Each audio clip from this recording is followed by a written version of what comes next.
Welcome to the Rant Live. Hey, welcome to the show, everybody. Wednesday, October 12th.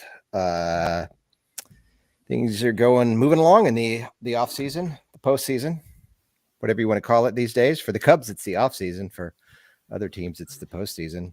And for us fans, for Cubs fans, it's interpretation season. Well, yeah, that's at least as far as viewership typically shows, this is the best time of season for us. Strangely. Yeah. Yeah. What happens when you have a team that's not great? Well, yeah, and especially like once it really gets going, the winter meetings and anytime there's rumors and things like that. Again, we've said it. I've said it many times that I think the possibility of what could happen is typically more exciting than the reality of what does happen, even when it's big. Yeah. Right. Even when it's something big, like, and this is what's kind of weird about it. If there's a rumor about something, it will persist until such time as that rumor is finally, proven false, or until, something else happens to negate that. Whereas when something actually does happen, it could be a huge free agent signing or a gigantic trade, and you get like maybe 2 or 3 days out of it because then it's like, pop. It's real. And but that's the thing, is like everybody's writing about it though. If there's something that's real, and granted rumors are too, but you can speculate on things and people are looking for all this different stuff. If something is a fact-based news item, there's only so far you can get with different facts. You know what I mean? Like, I'm not going to read 15 different articles about a trade or about a free agent signing because, oh, okay, here's the deal. Here's who was involved in the trade, or here's what the contract is. Here's how this person fits with the team. Done. Now we move on and we see what else is next. So it is a very weird part of the year for us. Yeah, I had somebody comment on our Twitter when you posted your post about that itty bitty ting in Tom Ricketts' letter, which I think is a hilarious title, and had me thinking dun dun dun dun dun dun, dun, dun all day. Thank you for that. It's different. It's not the same. Little ting. But yeah, I turned my mic down a little bit. I don't know if I was hot for anybody else, but I reduced the mic volume a little bit. It's maybe it's my own, but like Vanilla Ice would have to do. Like Vanilla Ice, turn it down. So to that post, we had a comment that this guy saying, that doesn't make a difference, and the only thing that matters is his actions the next 4 months. It's not healthy to write entire articles about a few words. And I said, please tell us why it's not healthy. Tell me why it's unhealthy to write entire articles about Twitter. Was that on Twitter? And my response was, please tell us why it's not healthy to write entire articles about a few words, preferably in as many words as you can. He did not respond to that. But I'm like, that is literally what we do. Hello. It's not healthy. What else are we going to do? Like, first of all, it is healthy. But the whole point of it was, and again, as I feel like I noted in there, I literally wrote the piece. People don't read the content, dude. They only read the headlines. Well, that's true. But it's like I put that GIF in there, and that was like the first thing once it popped in my head. And it was funny because Tommy Myers, Full Count Tommy, had said the same thing, and I included that was an email exchange between the two of us that I included on there. I don't know what you're talking about. Yeah, you guys probably figured that out already. But when I mentioned, I was like, well, it's the, and now I don't even remember what the word was that he used, substantially, right? Yes. Or whatever. We're going to substantially supplement. That's right. And so I said, hey, that's the word that stands out to me. And then Tommy, and I think I included Tommy's tweet in there too, because he had, said something along those similar lines, like, hey, I don't like Tom, but I don't think this word choice is just thrown out there at random. Like, I think there's meaning to that based on, a lot of other things. We're not just looking in a vacuum and saying, I don't believe Tom Ricketts, I don't care what he says. But when you look at, like, okay, hey, they announced Cubs convention, and Jed Hoyer just had his press conference, and there's a few other things that we've seen, and so I think that has meaning. But again, I don't want to escape the fact that, like, I literally wrote an entire post just based on, once I started thinking about that, I was like, that reminds me of when Vanilla Ice was explaining how Ice Ice Baby is different from Under Pressure. And so I'm going to write something based on that because that's fun, right? And I haven't done anything like that in a while, but I used to do really, I don't want to say dumb, but to be like, to take clever. some weird, Let's say clever. Yeah, I'll say clever, sure. Some, kind of, maybe maybe the context is not great, but some just little piece of pop culture oddity that I had in my brain that I was like, I'm going to apply this to the Cubs somehow because these two things related. And if I have fun with it, I feel like maybe other people will have fun with it. Obviously, that's not always the case because, or I will put it this way too, to take it to another piece that was out there with the Cubs possibly reworking a deal with Smiley. And we got a comment on the site, which is usually a little bit, there's Facebook, which is largely garbage, with all apologies to the Facebook folks that are out there, but there's just a lot of detritus that takes place in the comments. And then, Twitter is maybe a little bit less so. And then usually our comment section on the site is it's a little bit more limited, right? There's a little bit more context to it and discussion rather than just blasting out. People normally read it all.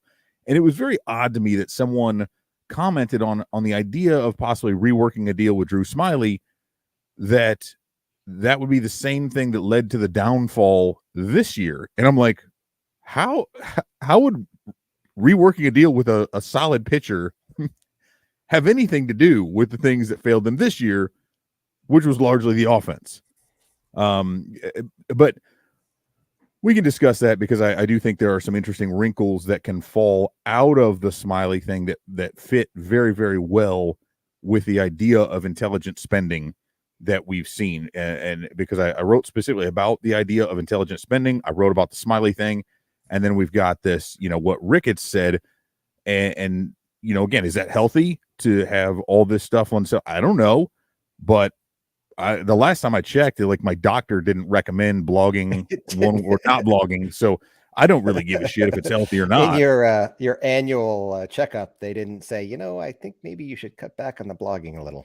Yeah, no, and there's not my statin drugs don't do anything for my my ability to write or my desire to write. So the newsflash for everyone out there, but outside of things like the lineup or the recap, a lot of this stuff comes out of it. And obviously there's breaking news from time to time, but a vast majority of what gets written out there is just what I feel like writing about. It's creativity. Yeah. See, and here's the thing is that Evan is far more creative than I am, which is why you see him being more creative than I'll do more of the lineup posts because I can do the rote. Yeah, and I like some of those things too because there's a back and forth or a give and take, whatever you want to call it, with some of this stuff, to where a lot of times something that's in, this is why it's nice to have Michael Cantor putting out the rundown every day, is that a lot of times there'll be something, a note or a blurb or a link that he's got in there that will then lead me to something else, or that I will expand upon, or maybe I was already, like, I know he had some stuff in there, right, about the Hoyer press conference and the Ricketts letter and things like that. So I was able to kind of expand on those a little bit.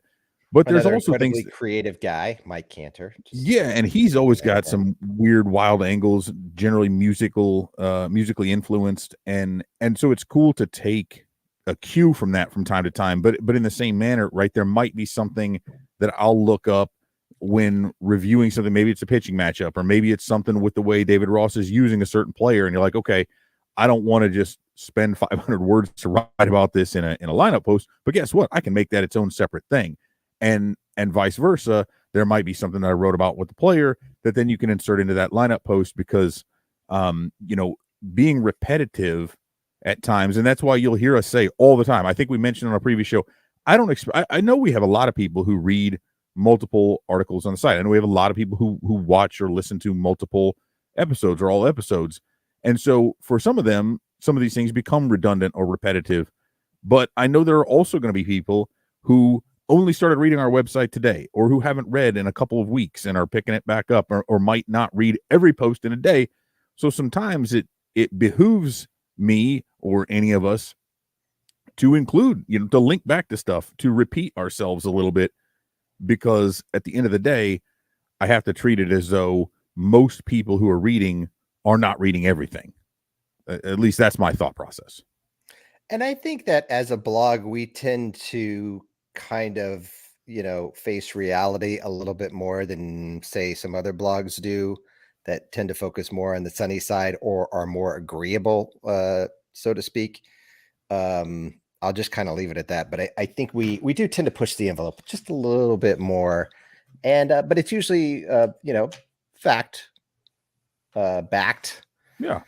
As much as we possibly can. But during interpretation season, and listen, here's at the end of the day, it's we are left as a fan base of what the third highest biggest market in the country, a team that is has some of the highest revenues in all of baseball. We are left to interpret their statements because here if we can go all the way back to when Tom Ricketts bought the team and everything that's happened since, we've been told a whole lot of stuff. And some of that stuff has actually happened, and the Cubs did win a World Series. But in terms of competing every single year for World Series, that clearly did not happen. And so because that didn't happen, and because the Cubs got into the position that they were in after basically 2017, I guess after 2018. But even then, the things that have happened have not been according to plan or according to what we had been told. And so because of that, we are stuck interpreting words like substantial and, exactly what that means. And I think that if we get back to what we're talking about is where Tom Ricketts said they plan to substantially supplement the current roster. And I think that can be read a couple of different ways. It can be read to say, hey, substantially supplement means they're going to do something big. And I think that what that does is that leaves open what's the definition of substantial to you and me as fans? What's the definition of substantial to Tom Ricketts and Jed Hoyer as management and the person who's funding the operations? And so I think that their definition of substantial could be far different from our definition of substantial. And I think that's where I come off of saying that gives them wiggle room.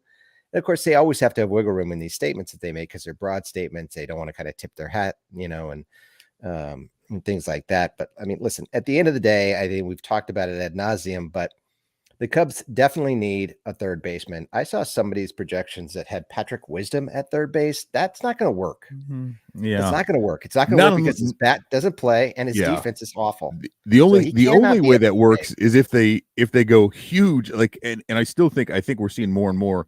I'm wearing my Mash Mervis shirt because again we did get the announcement today that he is the Cubs minor league player of the year, which maybe not a no brainer. Some people chose Pete Crow Armstrong, and I can respect that, but. Yeah. But unless and you can't look at it and say, well, we think he's going to be, at this super high level. I think he will be, but still, you'd have to go out and get yourself that top flight shortstop / second baseman. At that point, you'd have to get another center fielder. You'd have to have these upgrades pretty much everywhere else, even at backup positions, to allow him to be there. If we had Patrick Wisdom from 2021. Who had a great DRS number and was hitting all kinds of home runs. Yeah, different story.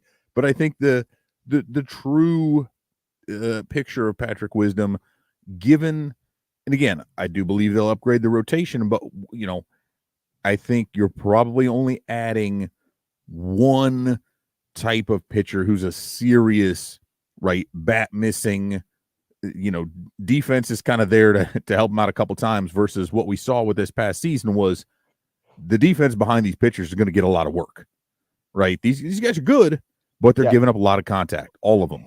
And Wisdom, whether we want to say he got exposed, whether it's just a matter of last year was much better than we can expect. But again, one thing I want to mention real quick before I forget it, because I think here's what's interesting is, and one area where I can't repeat myself or we can't repeat ourselves every single time. I don't want to preface everything with saying, hey, look at what I've written about Tom Ricketts, about the business operations, about ownership for the last several years. Take all of that context. And now if I'm speaking kind of positively, or if I'm trying to put an optimistic spin on it, I feel like, and I'm not saying that should convince you individually or collectively out there, but take note of that, because I am someone who's been pretty critical, sometimes maybe overly so, about him. So what I want people to realize is, and I say this because it was funny, because this all fell out of that tweet about me saying the Cubs won as many games in October in the playoffs as the Cardinals did, which is true, right? Let's first things first, it's fact. Second thing, Cubs won more games in October than the Cardinals did, 3-2. So, take that for what it's worth. Obviously, I'm being snarky, but it's also a fact. And what's funny is, like, some dude who purported to be he was a Mariners fan or something, and was talking about how Cubs ownership is horrible, but how people like Evan are still fooled by that. Still go, I'm like, whoa, back the truck up, buddy. Rando jumping in on Twitter, but that still follows. So a lot of people will always jump on, and that's why I say, like, I know some people are coming into it fresh, and that's why I come back to, like, do you know who I am? Not like I'm somebody famous, but like, I'm not just some bootlicking ass kisser. You've been doing this for a while, right? I laughed in Tom Ricketts' face when he tried to explain to me about how arbitration salaries work. Mostly I was laughing like at somebody else, but I was right next to him, and he's explaining this to me, and I'm like, yeah, no shit, dude. I understand how this works. Like, that's what I want to be like. Do you know who I am? And he'd be like, of course I don't. Of course you don't. But anyway, that's the context I'm trying to. So there's this fine line, right? You can't do that every time and lead off everyone, but like, hey, I've been critical of him before, so listen to me now. But that's kind of where it comes from. But there's a lot of stuff that goes into running a blog for how long have you been doing this? Over 10 years, right? 10 years. I think it's 10 or 11 years, I guess, because it started in 12. So 10 or 11 years, which is, again, that's 2 full rebuilds at this point. That's a quarter of your life. There's a lot that's basically the entirety of, the Theo Epstein, since before Epstein, right? And before Madden and all that stuff. And so it's been, and that's just running this side. I was writing about Cubs stuff for like 2 years before that through the Yahoo portal. But to bring that back around kind of to what you were talking about, there is, with the way these people phrase things, and by that I mean, Jed Hoyer, I mean Carter Hawkins when he talked on Marquee, I mean Tom Ricketts in the letter, all of that stuff is phrased with them keeping their cards close to the vest and all that stuff, right? To where you could very well, and this is something that I wrote in there, it's very conceivable that 3 different people come into that with kind of 3 different preconceived notions of what the Cubs will do, what they believe the Cubs will do, what they believe the Cubs should do. And those people could all walk away from reading or hearing what the organization has said with entirely different views of what they actually said. That's a problem, though. And so that's a thing that I think the Cubs do on purpose. Could they provide more clarity? I don't know. I mean, again, going back to it, the problem really isn't the statements that they're making. The problem is the situation that we're in based off of the statements they've made in the past. That's why we are where we are. If they hadn't said all the things that Theo Epstein and company said about the Cubs are going to be competing for in the playoffs, year in, year out. And then you got a team, granted, the Cubs haven't finished in last place yet, but, whatever, 3rd place, 4th place, at the end of the day, this is not competing. This is not being in the playoffs. And 2018, 19, and 20 were duds. So, it's did you give us what you promised for 3 years in a row? Yeah, 15, 16, and 17. Absolutely. But that's not what you said. And so we have to now interpret the things that they say very carefully to say, maybe, there's something different we can take out of here. And that's not because that's something we want to be doing. It's something that, based on what has happened in the past, you have to do. Yeah. Oh, absolutely. And that's why I say, like, I'm choosing to come in, and part of it's not like, it's not, I'm not being hopeful because, like, I want to be hopeful. How dare you have hope? You're a Cubs fan. That's part of it. But part of it's based on the reality that we've brought up many times, that is said, hey, they've struggled from a business perspective. And if they say otherwise, they're lying. And they haven't said otherwise. I mean, they've been talking about biblical losses. But if you go on Twitter, like, I've seen a number of fans who have already been getting season ticket calls. Like, as soon as the season's over, all these people who've been on the waiting list for years and years and years are now all of a sudden getting getting these calls. And a lot of them are turning it down. because of the reasons we've talked about, because of the reasons we did. But I think they've reached the point, and I won't belabor this further because this is a topic we've discussed before. But that's part of what goes into this is I'm not just saying like, oh, I think Tom's going to spend because he wants to or whatever. I think we've reached that point. We've crossed that bridge of, oh crap, we need to start spending some more money because otherwise we're bleeding fans out the door. And another season like they just had where they are mediocre at best through and really they were like outright bad, right? There was a time when we were like, they're in the first bottom half. 5 record. Yeah. But they were shooting for a top 3 pick easily. That's the thing that concerns me the most about what Tom Ricketts had said in his letter, where he goes on to say, I'm going to quote, "This improvement is perhaps," because he talked about their second half win record of 39 and 31, 5th best in National League. Several position players prove they belong at the major league level while our pitching infrastructure continue to improve. This improvement is perhaps best evidenced by our starting pitchers posting a 2.89 ERA following the All-Star break, 3rd best in the majors. So the thing that concerns me about that statement and what we've talked about here is we've said, all right, and I think a lot of people would agree that they need a top of the rotation pitcher. I kind of see a world where they've convinced themselves that they don't need to add to their starting pitching at all, and that they do not add to their starting pitching at all, and that they actually, to the extent they add, it is truly what I would define as supplemental. And that's a word that scares me because when you say supplemental, it can mean a whole lot of things. And to me, supplemental means something that, adds to the core, right? It's like it supplements the core you already have in place. It's not part of the core. And so that's where I get a little scared by the statements that are being made, is that we don't see a top line pitcher added, which I'm going to say does not happen. I'm going to say the Cubs do not get a DeGrom or any big pitcher, and that they add, hopefully, one of the big, Trey Turner or Carlos Correa to the fold, and hopefully an outfielder. But I just think that based on what we all think the Cubs need, I think at the end of this, we're going to be disappointed. I totally want to be wrong, but I think that kind of happened last year. I mean, with the exception of who's the pitcher they signed? Marcus Stroman. Suzuki, yeah. I mean, well, and Suzuki, but that Suzuki just, that was, that was more, that felt more of like selling the Cubs to him than it was a big free agent signing. But I mean?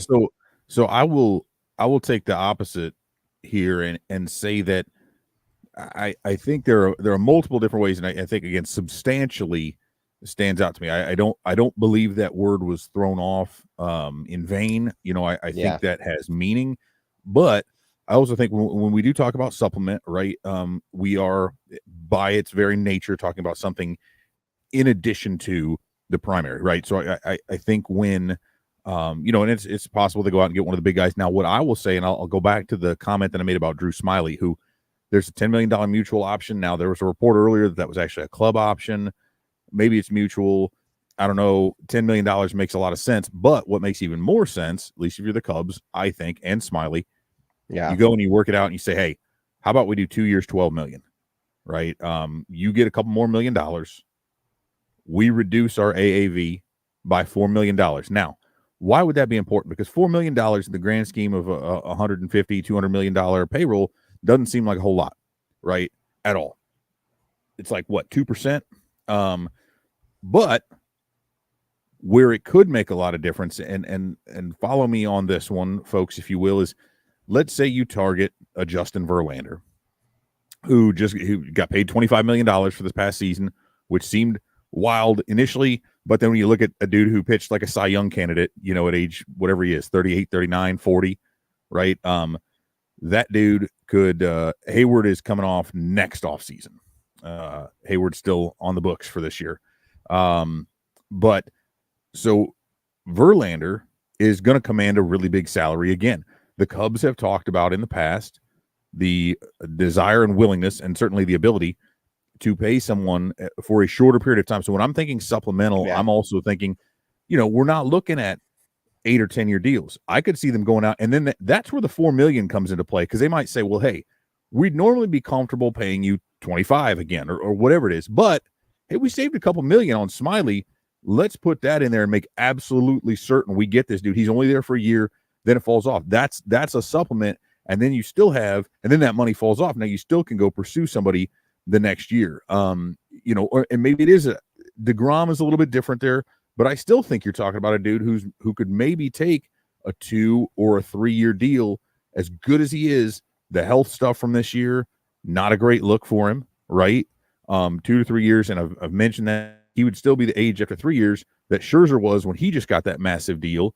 So you look at, that's where the extra $4 million for Smiley really comes into play, I think, in throwing a little bit extra money on somebody for that shorter period. I do think they'll go after a big time infielder, but and then after that you've got Hayward's contract rolling off, so they could go and make a big splash this year with a couple of players, which I think markedly that does they could very substantially supplement the roster this year and still go after some big time players next season, depending on what happens, because you're gonna have a clearer picture of where those prospects go. So I look at that a couple different ways. But I could definitely see a Verlander. I could definitely see I agree with you 100%. Those short-term deals for sure all day long. And I think they've proven as throughout time that these long-term deals, they just don't work for the clubs. They just do not work. I mean, you're struggling to find any. I mean, I can't really think of anything off the top of my head. Can you think of any real long 8+ year deal that's worked out really well for the team? I mean, we'll see what happens with Bryce Harper. He's been really, really good so far in that one. We'll see how he continues to age. I think if you're going to do it, Carlos Correa makes the most sense, unless you can get Bogarts on like 27? A much shorter deal. He'll be 28, I think, but I think he just turned 28, maybe. Like this will, so if you look at an 8-year deal there, I mean, I know 36 is a little bit, but hey, you've got the DH in the National League. He can slide over to third base. There are some things that you could kind of mitigate that aging a little bit more, because he's the youngest out of them. Turner's a little bit older. Bogarts is a bit older yet. I'd be surprised if the Dodgers don't re-sign Turner, but who knows? I don't know who they've got in their system. Yeah, and I just kind of I'm not really sure. I mean, there's Dansby Swanson's out there too, but I think given what we know about the Braves, think Swanson's the best of all of them, personally. I like him a lot. I don't think the Braves let him go, though, because they've done such a good job of locking up their young talent and doing it without being at $250 million. I'd be surprised if they don't figure something out there. But to me, I love Turner's mix of power and speed so much. I mean, I think his speed has gone down a little bit from his days with the Nationals, but so he's not. That dude's got a lot more power than you think, because I think of him as just some skinny, speedy guy. Because I'm and a lot of that's probably from those National days, but he's still got a ton of pop. I mean, Bogarts has a great bat, but then he concerns me more than any Bogarts does.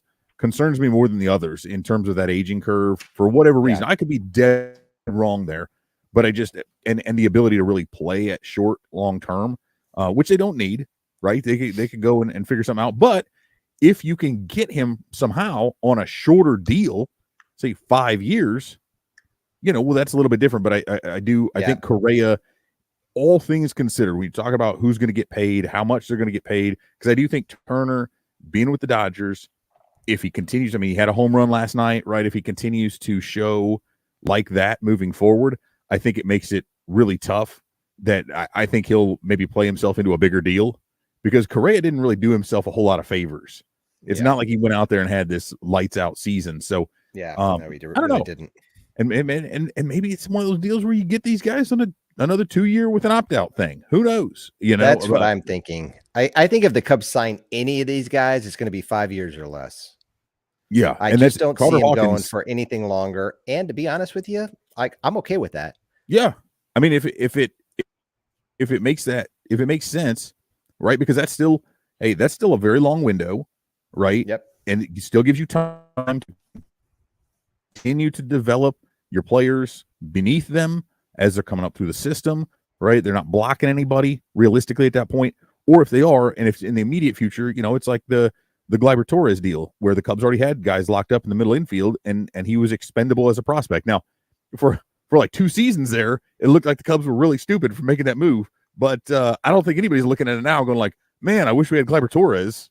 You know what I mean? Like, that was kind of a flash in the pan. So, and sure as hell, glad they don't have Aroldis Chapman now. But geez, the Yankees are back in there with Scotty Efros, front of the program. That sucked.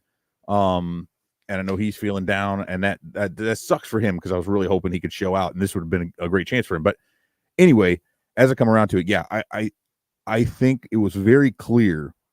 Carter Hawkins was the one that really, if you put everything together, these are all little puzzle pieces, right? What everybody's saying. And he's the first one that came out and said, I think something like 5, 6, 7 years. We said, we don't want to hurt the organization 5, 6, 7 years down the road. And that doesn't mean like, oh, he very specifically said they're not going as far as 8 years, or that even 5 would be. But I think, as you mentioned there, that I think would be beyond 5 is where they start getting into their, I don't want to call it like this, the scary window, right? I think 8 and beyond is probably out of the question. Beyond 8 for sure. I think 8 is like the cap on any kind of a deal they would be willing to do with a free agent, and that would be a real big stretch that they'd probably have to be forced into by some kind of, like, if they knew beyond a shadow of a doubt, this is our dude, this is the only guy we're after, we need to get him. But I really think they want to limit things to 5 and under. Well, the Hayward deal was 8 years, right? Yeah. So that's recency, right? It's, to me, that plays into this, is they see what happened on an 8-year deal with somebody who they thought had a lot of upside. And I should have. My God, like that's still like, I know a lot of people want to say like, I knew he would be terrible, but nobody knew that would work out from an offensive perspective as poorly as it did. Because if he had continued to hit like he had I mean, hell, if he just kept repeating his previous 2015 performance every year since then, like, my God, we'd all be looking at that like, what a great deal this was. Obviously, that was not the case. So no. Yeah, so there's all that. Okay. All right. I mean, listen, things we do know, where we don't have to speculate on, is Tom Ricketts wants to win. He wants to have a winning team. These billionaires who walk around that own these teams want to have bragging rights, right, in their little country clubs. Tom Ricketts also wants to generate positive cash flow.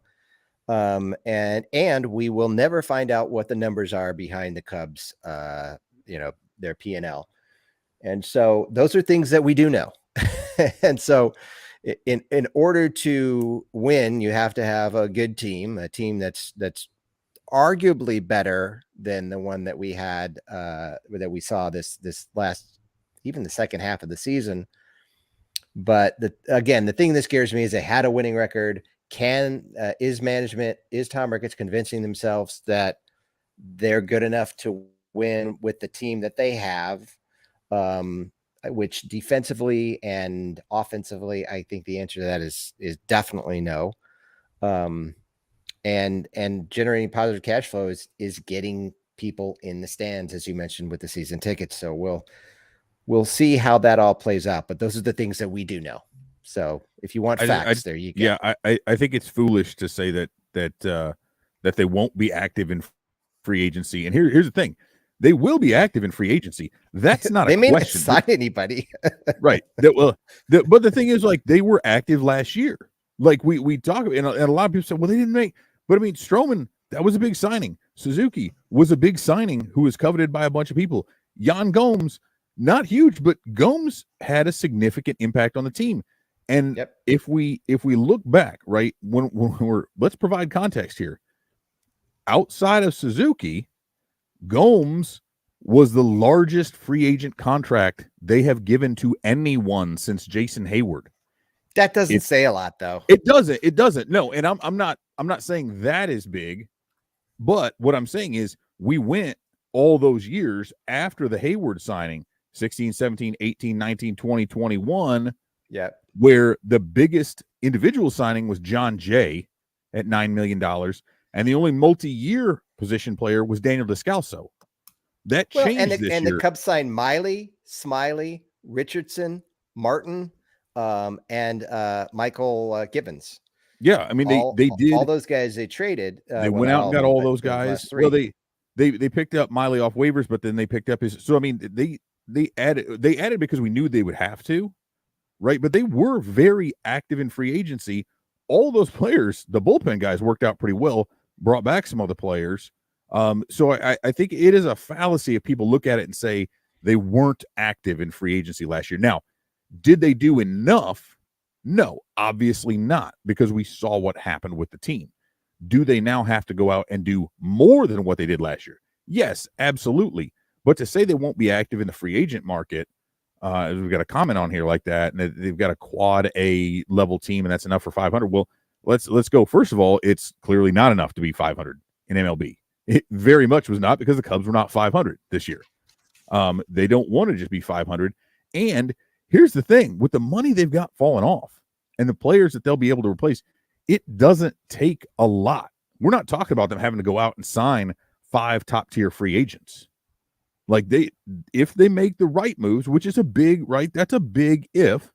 I'm not trying to pretend like, oh, they can just go sign any 2 or 3 guys.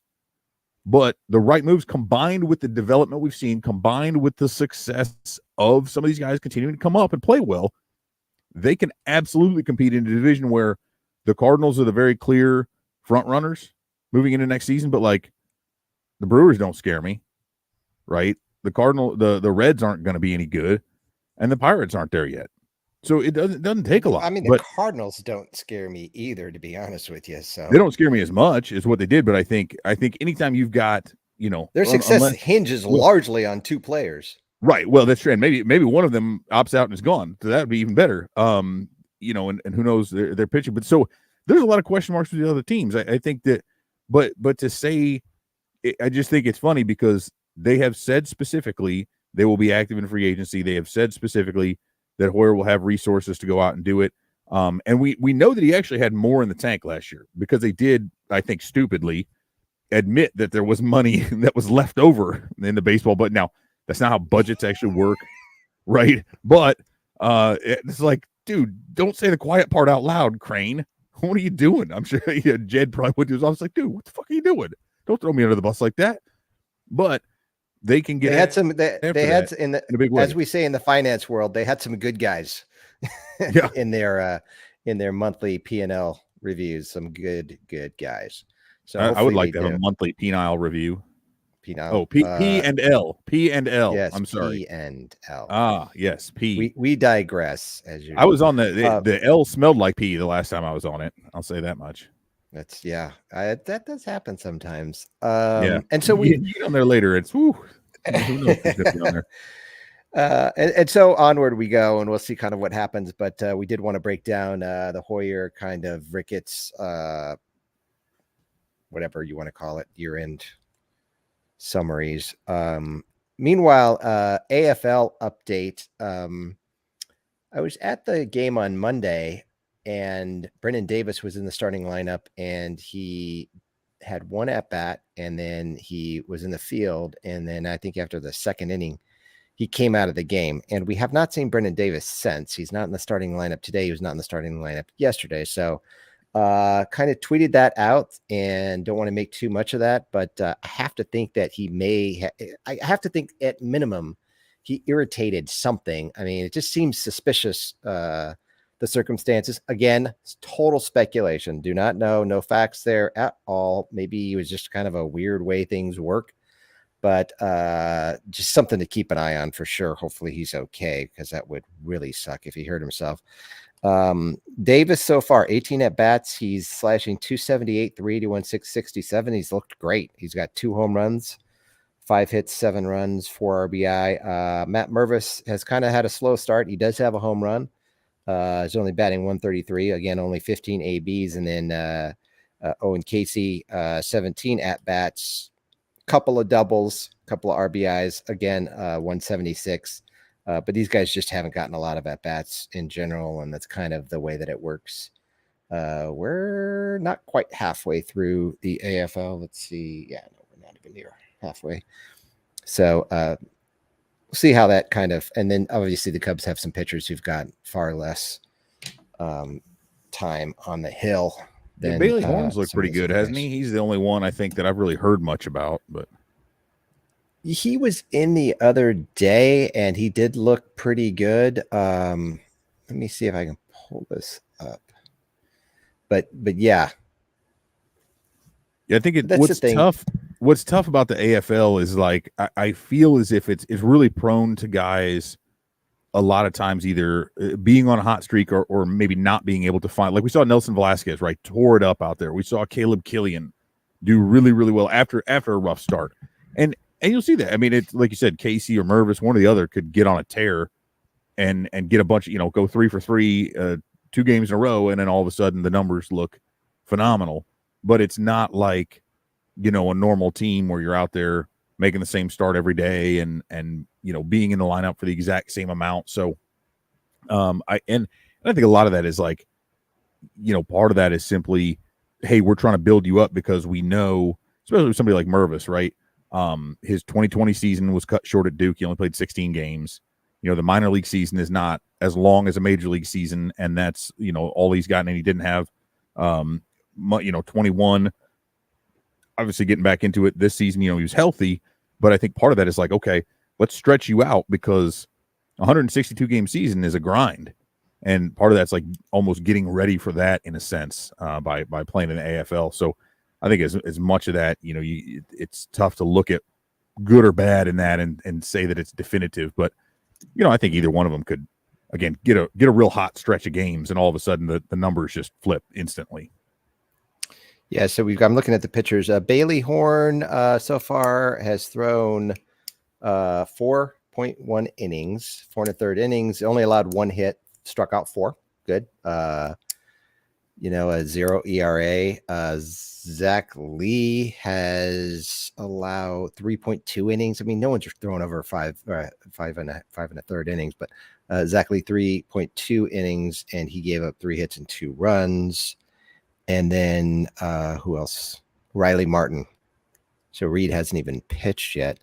Riley Martin, 6.23 ERA, so not good. I saw Martin pitch the other day. He got shelled. 6 hits, 6 runs. That's bad. Yeah, and that's also tough for those pitchers, who again, some of them you pitch in the minor league season, you're being used in a relief role or a short starting role, and then who knows? And it again, that could be one of those things too, where it's like, hey, you started working on a new slider toward the end of last season. Guess what, buddy? You're going in here. You're working on the slider. Like, that's what you're going to throw. I don't care if it sucks. Yeah. Or you're not feeling it. You're going to throw it. Obviously they want him to do well, and it's a little bit different. I know some people say, like, well, isn't that what spring training's for? And it's like, yes, but we're also talking about with the Cubs, these guys are exclusively relievers, right? This is a season in which they didn't have a lot of starters coming in there. And if I'm not mistaken, I can't remember if that's what I was saying, or none of these guys actually Rule 5 eligible, which is kind of interesting, and I think this is maybe a chance for them to kind of look at, are there some things that these dudes can prove, as they're looking at some of these roster decisions going on and who gets protected and who doesn't and who gets moved where, moving forward and in terms of the organizational breakdown. So It's another look. Generally, again, you're looking at the AFL as a typically it's players who were injured, who have not built up many innings, especially when you're looking at it from a pitching perspective. And we're looking at it from the hitters as well, right? Brennan Davis missed a ton of time due to the surgery. Miguel Amaya was supposed to be there, but then, had another injury issue. Mervis was not injured, neither was Casey, but you're talking about guys who have never really built up into a full major league type season. And I think that's part. Casey was a late ad, right, for Amaya. So I think that's part of it. Yeah. It's almost like they looked at it and go like, hey, who wants to go to Mesa and play some ball in Arizona for a while? He's like, I'll do it. Cool. That's better than going back to Canada. Hell yeah. Mesa. Yeah. I don't want to be in Canada in October. So we'll see. Yeah, let's see. 2, 3, 4, 5. They have played 7 games. This will be their 8th game. 9th game. So there you have it. Playoffs. So you and I made predictions. Playoffs. You and I made predictions, and you got 2 right, and I got 2 right. Out of the 4 outcomes, the Padres, Phillies, Mariners, and Guardians won. I believe I think I took the. Did I take the Padres? I think I took the Padres. Yep. You took the Phillies.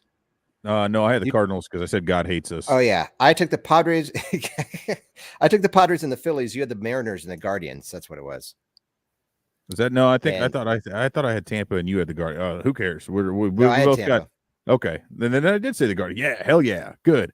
You know what? So there you have it. You know what's really throwing me off about this whole thing is I'll see like hashtags out there, and and I keep seeing hashtag GOMS, and I have to remind myself like, what the hell is GOMS? I'm like, oh, it's Go M's for the Mariners. Like if you just see them all lowercase, I'm like, the best they can do. It's got to be capital G and then capital M, and the others are small because then at least it separates a little bit. And I'm like, what the hell is GOMS? Right? Come up with something better than that. Go M's. Okay, I see. But yeah, it's there was some excitement yesterday, man. Yeah, The first ever walk-off homer in the postseason with the team trailing by multiple runs. Did I see that right with Yordan Alvarez? First ever walk-off down multiple. Like there have been down one, and there have been in tie games there have been walk-offs, but never possible. down multiple runs. And I guess you look at that and say, well, because typically closers in the playoffs are, you're talking about more elite pitchers and that sort of thing, but you're also generally talking about teams that have really good hitters. But man, he crushed that ball. Just absolutely, that was just, I think it was like 116.7 off the bat or something. I mean, it just looked like it was set on a tee. My goodness. Woo. So we've got the Phillies and the Braves, the Mariners and the Astros, Guardians, Yankees, Padres, Dodgers. Phillies are up 1-0 there. The Astros are up over the Mariners. The Yankees are up over the Guardians, and the Dodgers are up over the Padres. So I'm going to ask you. Now, obviously, we've got a little bit more info than we did last time because last time we didn't have any games played. Pick. Who are you picking to advance in the National League, and then who are you picking in the American League? I think the Braves end up coming back and beating the Phillies. I still think that happens there. I had the Dodgers in the World Series, so I got to go with the Dodgers. Obviously, that's kind of cherry picking because they're already up. But I think the Yankees continue. I think Yankees and Astros. Right. Again, I had both of those again, and I will say this: the Yankees, of course. What's funny about this is there are three. We could stretch it to three former Cubs closers, all of whom were left off their team's divisional series rosters because Craig Kimbrell's not on the roster for the Dodgers. Aroldis Chapman is a dumbass and didn't show up to New York, and they were like, fine, you're done, and he won't be playing for them again. David Robertson strained his calf jumping up to celebrate a Bryce Harper home run in the wild card series and is not on the Phillies roster for the That's DS. Bizarre. And then Scott Efros, who earned his first Major League save on his second to last Cubs game, I believe, tweaked his elbow. He's having Tommy John. He's out, which really, really sucks because he was in line to take some serious high leverage innings through the playoffs, and that would have been such a cool showcase for him. I do think, and I'm following this up, but to say that I still think the Yankees win this round, but it's going to be really tough for them. Now that you start taking away, even though Chapman had kind of sucked anyway, but you start taking away some of those big time relievers. Yeah. And that really starts to grind on you as the playoffs continue. Yeah. But Efros, I think, pitched in what he had like 60 appearances for the Cubs in 120 games that they played or whatever before he got traded. So, I mean, that dude was out there. And of course he's not going to complain. He's everyday Efros. That's what he wanted to be known as. But anyway, they just wanted to, I'm sure he's not watching, but I want to wish him the best possible recovery, the fastest recovery. Hopefully they can do one of the internal brace procedures like they did with Tyler Glasnow, and they can get him back on the field as quickly as possible and shoving. But anyway, those are my picks. Let's see where you fall differently. I am. I definitely am going for the Phillies. So I'm gonna mark this down so we have a record. So now we know we can just make them up. I was like, I was right on every one of them. I'm going to go the opposite of what you did at the Phillies. The Astros, I think, are a slam dunk. I don't see the Mariners. They just don't have the depth to be able to beat the Astros. They're too good. Yankees Guardians. I am going to go with the Guardians just because I want the Guardians to win it all, basically, because, kind of feel for them. I know the Cubs kind of used them to win their World Series, but I'm cheering for the Guardians. Do I think they're going to beat the Yankees? It's a tough order. I don't know if they can, but they've got really good pitching. So I think they can come back, and if they can shut down the Yankees offense, they can do it. And then the Padres Dodgers. I just don't think there's any way the Padres can ever beat the Dodgers. I'm sorry. I just, it's like big brother, little brother thing. It's just the Dodgers are just the Dodgers. And I think the Padres, I think the moment's too big for the Padres, and I think maybe they'll come that year when they finally can beat the Dodgers, or they do. I mean, they can this year. You got to trade for another superstar still. Right. Or not have some basically moron. An all-star team already, but Clevenger, that guy, so I'm trying to teach my son who's 10, and I think you can relate to this, how to pitch, and when you see a guy like Clevenger on the mound, I mean, like, how that's not a balk. Like, it doesn't seem like he pauses at all. There's got to be a pause in there, right? I mean, I don't see the pause. There's a lot of weird stuff, like the balk rules. There's not many that you'll see these days that you can look at and be like, oh yeah, that's definitely a balk. I understand why that's a balk. Or then there'll be, or the other one's like, wait, how is that not a balk? What's going on here? Or you could be like Carl Edwards and do that whole stupid toe tap thing that the Cubs let him get away with for whatever reason throughout spring training. And they got called on it the very first time he came out when, who was it? Was it Woodbridge? Is that was the guy's name? Woodford? Whatever. Chris Woodward, Woodbridge, Woodford, Wood something from the Rangers, called him out on that because he would lift and then tap and then go. And, Clayton Kershaw does something similar, except he doesn't land the same. And Kenley Jansen has it. So you look at some of these guys, you're like, and then who was the guy was it the Marlins, who would like jump off the mound like a foot and a half and just jump forward and then release. You're like, wait a minute, that's not legal. Anyway, I know. Yeah. There's some like, nah, don't watch this guy. Don't do this. Yeah, it's weird. So I'm just like, okay, hey, listen, can you just move, shift your weight? Let's just work on that. Yeah. Okay. So I'm going with the Phillies, the Astros, the Guardians, and the Dodgers. And so I agree with you on the Dodgers and the Astros, and I do not agree with you on the Guardians, Yankees, Phillies, Braves. So we'll see how that works out. You're up. You're up in one. You're up because you have the Yankees. They have won one game, and I am up because the Phillies have won one game. So we're kind of even on the ones that we disagree on. So no money riding on this, nothing, just fun, because this is what we want to do. Yeah. Is it healthy? Is it healthy to talk all this time about what we want to do? Is it healthy? I don't know. Is it doesn't feel unhealthy. Like I don't feel like my life has gotten any worse. No, I don't think so either. It has not shaved any time off which actually, not having the Cubs in the playoffs kind of is probably better for my health, all things considered, because I can just like turn a game off, or go do something else for a couple of innings. Yeah, really. I want to, not even care. I can sleep at night, I'm not staying up late because, man, I tell you what, there was nothing worse than when you're playing a West Coast series and you're on Eastern time and those games are starting at like 10:10. Yeah, really. Like, geez, this game's not going to get over to 1, and Best I'm case. not, if they go well, and it's just, and you're already worked up for it, and then you start talking about, man, elimination games, you're just getting all antsy, like games 1, and then the later it gets into the series. So while obviously I would rather have them in there, and I would rather have a reason to feel anxious about the games when you don't have a horse in the race, man, boy, it's a bit easier to watch just because you can detach from it, and then it's no big deal. So, well, and I was thinking, this may be controversial, but I actually enjoy watching the playoffs without the Cubs in it than I do watching the playoffs with the Cubs in it and knowing they have no chance of competing for the World Series. I mean, like 15, 16, 17 was amazing, and that was super nerve-wracking and really crazy.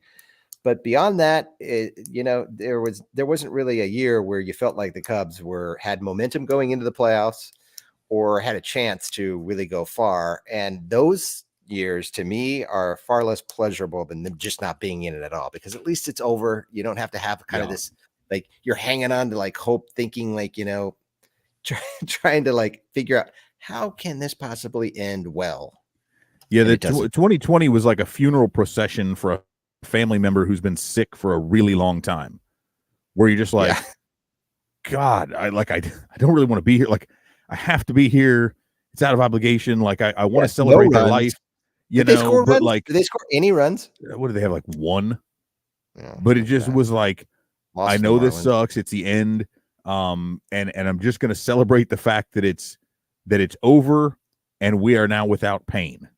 You know what I mean? They are no longer living in pain. Let's put them out of their misery. As your mic just went dead silent. I cannot hear you at all. I think you unplugged something. Nope, gone forever. I think God has struck your mic down. So the good news is that that while Evan's mic is dead, we're going to end the show anyways. So I can just do that on my own. Anyways, we will fix everything and we'll circle back. Maybe you'll circle back on Monday. No, I'm not Monday. Next Wednesday. Maybe we'll do one show a week, definitely during the playoffs while we have stuff to talk about. And then as the off season progresses, we will maybe we'll do one every 2 weeks or something like that. We'll figure it out. Separately, Growing Cubs. We are going to do an episode of Growing Cubs. Maybe he's back. We are going to do an episode of Growing Cubs possibly this Sunday. I mailed the mic to our new minor league guy, Jordan Miller. And so hopefully Jordan gets the mic by Sunday and we can do a show. And he's, kind of knows quite a lot about the minor league system. We'll go into depth a little bit more on the AFL, and I will join him for that show. And he'll probably leave most of it because he's the guy with all the minor league intelligence. But Growing Cubs will be coming back, and it will be coming back on Sunday. So look for that. Anyways, thanks for joining us today, everyone.